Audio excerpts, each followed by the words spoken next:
Once upon a time, there was a dear little boy who loved his little toys, but most of all he loved his games, and there was nothing he would not have given for them. And so here we are at the end of Season 2 with Benji's lightning quick top 100 games of all time. 75, Monolith Arena. A wonderful little hex-based game that distills quite superbly a skirmish-sized tabletop wargame into jockeying for position on that fairly cramped board. Draw and place tiles in the right place and face in the right direction, and let slip the dogs of war. 74, Mage Wars Academy. There are a number of games that take a lot of what Magic the Gathering offers to 1v1 card play and put their own slant on it. In this instance, a whole spellbook is your oyster, as you can use your available mana to play creatures, enchantments and spells to bash your opponent with. 73, Massive Darkness.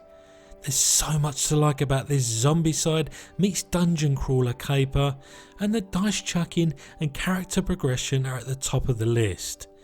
But it's the lack of longevity and cohesion in the scenarios that stop this being way higher on the list.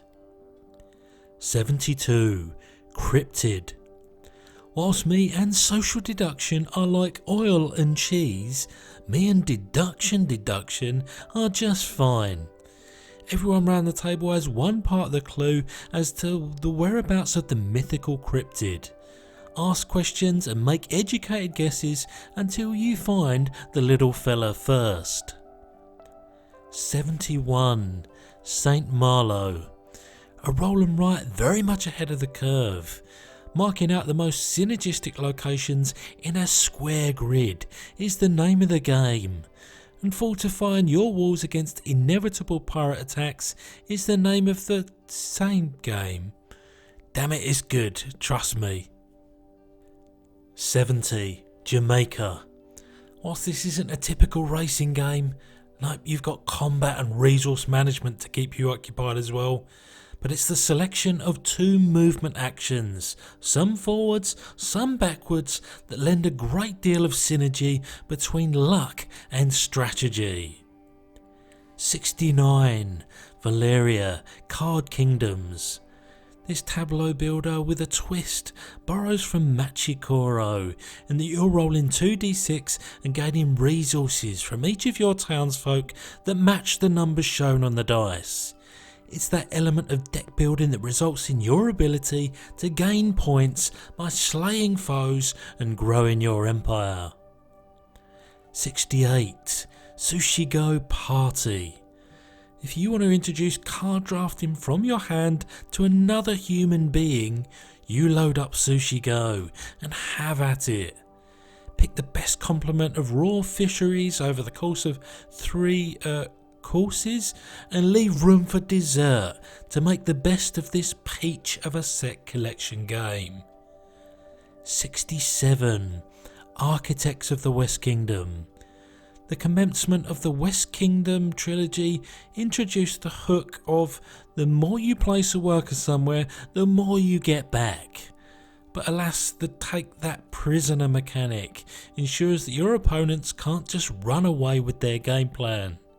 Worker placement with a twist is straight up fun. 66, Last Friday. I have a topsy-turvy relationship with hidden movement games, but Last Friday just ticks all the sexy boxes for me. Mechanically it's sound, but thematically, and this is coming from a guy that has little interest in slasher films, this hits it out of the park and has a welcome modular narrative. 65, Marvel Legendary. Love the IP, love deck building. It didn't have to work that hard to get my attention, but the whole thing, despite it taking far too long to set up, is gold standard mechanics. Thematically it works great as well, as you battle along a track of minions and super villains to the death. 64, Lords of Hellas.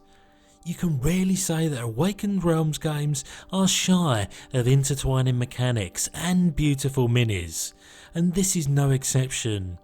You can literally play this area control, stroke combat resolution, stroke hunter minigame a completely different way each time it hits the table. 63. Bushido. If the sound of a pseudo-fantasy, skirmish-sized miniature wargame set in feudal Japan doesn't get the imagination stirring, then I'm sorry, little will. This predominantly objective-based game sees you battling with opposed check dice rolls and a number of tricks up your sleeve. 62. Battletech. Ah, Battletech, you blast from the past.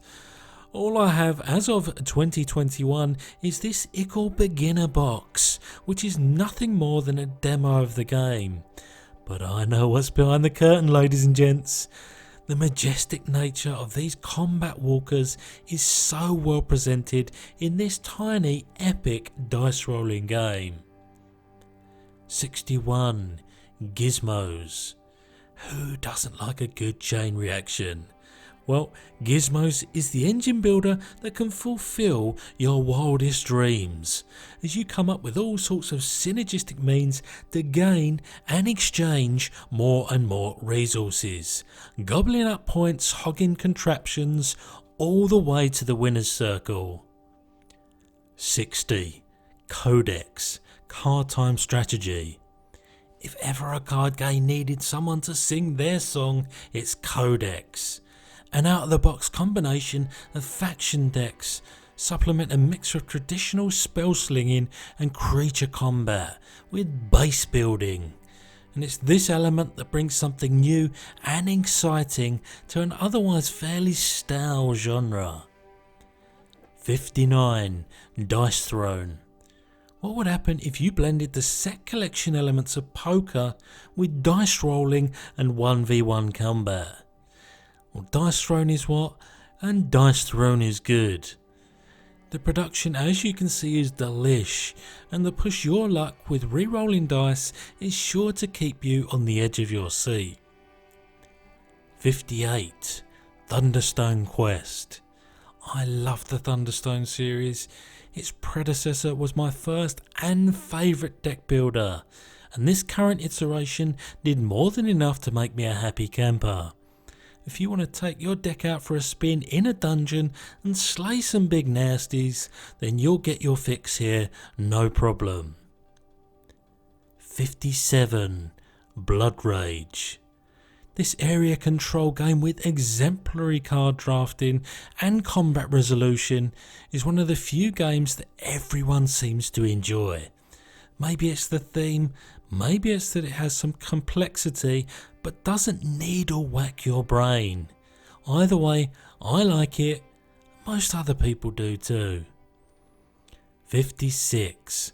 Blood Bowl. Hear ye, hear ye. I hereby declare that the Blood Bowl brings the greatest, or at the very least the most perversely humorous theme the world has ever known. Oh, and a game that rewards solid positioning and a good handle on probability. Never roll just one dice, praise Nuffle. 55. A Game of Thrones, the card game.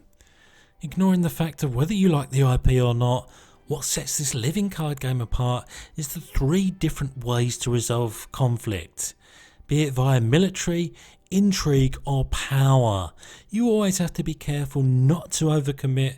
This is a real card gamer's card game.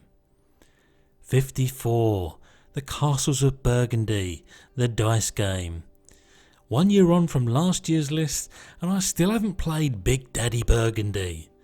I've played this roll and write version and the card game and I'm so far happy with that arrangement. The actions on display here are so tight and well balanced, even when no two games are the same. 53. Summoner Wars. Summoner Wars feels like if chess were a skirmish game, but with cards. In fact, I'm surprised that's not how it was sold. But genius aside, its strength lies in its different factions' individualistic playstyles and its ability to contain all the positional strategy you need into a smallish grid. 52. Viticulture Essential Edition. This straightforward worker placement game is what I would call fine-tuned to within an inch of its life. And whilst there are no gameplay fireworks here, there is the satisfaction in having to make the very most of every little meeple you place on the board.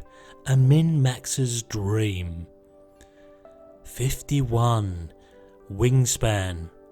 So the hypiest game of 2019 fits around the midway mark of my top 100 games, eh? Now, for avian themed engine builders, it's a good one. Everything runs smooth in a game of Wingspan. It's pretty, it's logical, it's accessible. It's all the things you want a gateway game to be. And so that concludes the next 25 chapters of this year's book. I honestly cannot wait to find out what's in the next bunch.